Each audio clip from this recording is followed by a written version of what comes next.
La porte-parole du ministère des Affaires étrangères, Maria Zakharova, a confirmé à la télévision l'identité des 3 journalistes tués.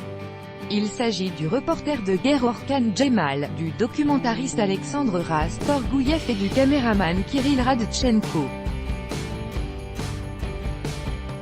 Maria Zakharova a aussi déclaré que la diplomatie russe n'était pas informée de leur présence en Centrafrique, car leur voyage avait été déclaré comme touristique. Sur quoi avait-il décidé d'enquêter? Les journalistes collaboraient avec le Centre de gestion des investigations, un projet lancé par l'opposant en exil Mikhail Khodorkovsky, rapporte notre correspondant à Moscou, Étienne Bouche. L'organisme l'a confirmé, les 3 journalistes étaient partis il y a quelques jours enquêter sur les activités de la société militaire privée Wagner, en Centrafrique, un groupe paramilitaire sans existence légale en Russie mais qui serait financé par un homme d'affaires proche du président Poutine qui a notamment été actif dans l'est de l'Ukraine à partir de l'été 2014.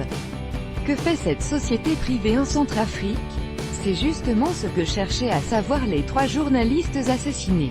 Depuis le début de l'année, Moscou a déployé des instructeurs militaires, livré des armes et assure même la sécurité du président Touadéra.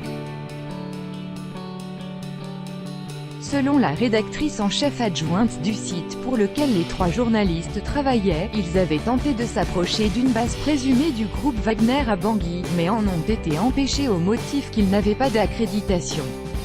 Toujours selon Anastasia Gorchkova, le lendemain, ils ont pris la route pour rejoindre un collaborateur de l'ONU, prénommé Martin, qui devait leur servir de fixeur. C'est lui qui leur aurait recommandé le chauffeur, qui est le seul rescapé de l'attaque. Des professionnels reconnus. L'information sur l'enquête sur la société Wagner est mentionnée dans les médias indépendants russes qui rendent hommage au professionnalisme de ces journalistes.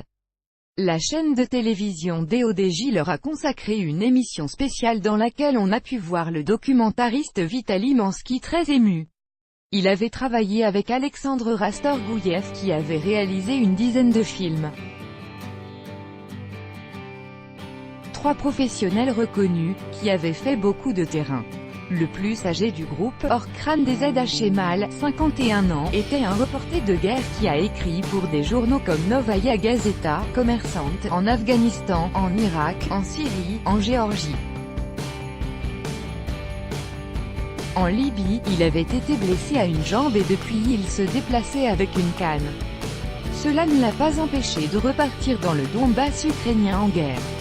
Le documentariste Alexandre Rastorgouyev, 47 ans, avait filmé le mouvement d'opposition et les soldats de la guerre en Tchétchénie.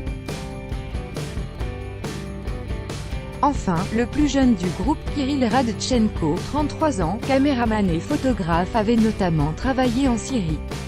Le motif et les circonstances du drame doivent encore être éclaircis. Les corps des victimes seront rapatriés samedi en Russie. RSF demande une enquête sérieuse et approfondie en France. L'ONG Reporters sans frontières demande aux autorités russes et centrafricaines de mener une enquête sérieuse et approfondie sur la mort des 3 journalistes russes en Centrafrique. Ils seraient tombés dans une embuscade, mais peu d'informations ont filtré sur l'identité des assaillants et leur motivation.